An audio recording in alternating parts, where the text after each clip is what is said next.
যিসকলৰ Airtel payment বেংকৰ account block হৈছে বা ফোনপে' দি পইচা ট্ৰেন্সফাৰ নহয় বা এনেকুৱা পইচা উইথড্ৰ কৰিলে বা ট্ৰেন্সফাৰ কৰিলে ই ব্লক বুলি দেখায়, মানে ট্ৰেন্সফাৰ ফেইল বুলি দেখায়। সেইসকলে কি কৰিব? দুটা প্ৰচেছত মানে সেইটো কৰিব পাৰিব। একটা হ'ল অনলাইন প্ৰচেছ, এটা হ'ল অফলাইন প্ৰচেছ। অনলাইনত কি কৰিব? মই চাওক, এনেকুৱা ডকুমেণ্টছ দিছোঁ, এটা লেটাৰ দিছোঁ আৰু আধাৰ কাৰ্ড আৰু পান কাৰ্ড, এই চবকেইটি মানে কালাৰিং জেৰক্স কৰি অনলাইনত টোল ফ্ৰী নম্বৰত জিমেইল কৰিব পাৰে। যেনেকুৱা লেটাৰটো মই ডিছক্ৰিপশ্যনত দি দিম, কেনেকুৱা ধৰণৰ লেটাৰটো লিখিব সেইটো ডিছক্ৰিপশ্যনত দি দিম। এনেকুৱা লেটাৰ লিখি আপোনালোকে অনলাইনত এই নম্বৰত টোল ফ্ৰী নম্বৰত চেণ্ড কৰিব পাৰে।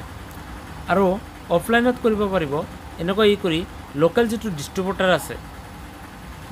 আছে সেই ডিষ্ট্ৰিবিউটাৰৰ হাতত এনেকুৱা কালাৰিং ফটো, এপ্লিকেশ্যন লেটাৰ, আধাৰ কাৰ্ড কালাৰিং আৰু পান কাৰ্ড কালাৰিং জেৰক্স কৰি তাৰ তলেদি ছিগনেচাৰটো কৰি মানে জমা দিব পাৰে। জমা দিলে 2 দিনত কৰি দিব সিহঁতে। এনেকৈ কৰিব পাৰি। বা আৰু নিয়াৰেষ্ট যিটো CSP আছে এয়াৰটেল পেমেণ্ট বেংকৰ, সেইটোত গৈ আপনাৰা মোবাইল নাম্বাৰ দি ফিঙ্গাৰ দি উইথড্ৰল কৰিব লাগিব একবাৰ। উইথড্ৰল কৰিলে আপনাৰ ব্লকটো খুলি যাব।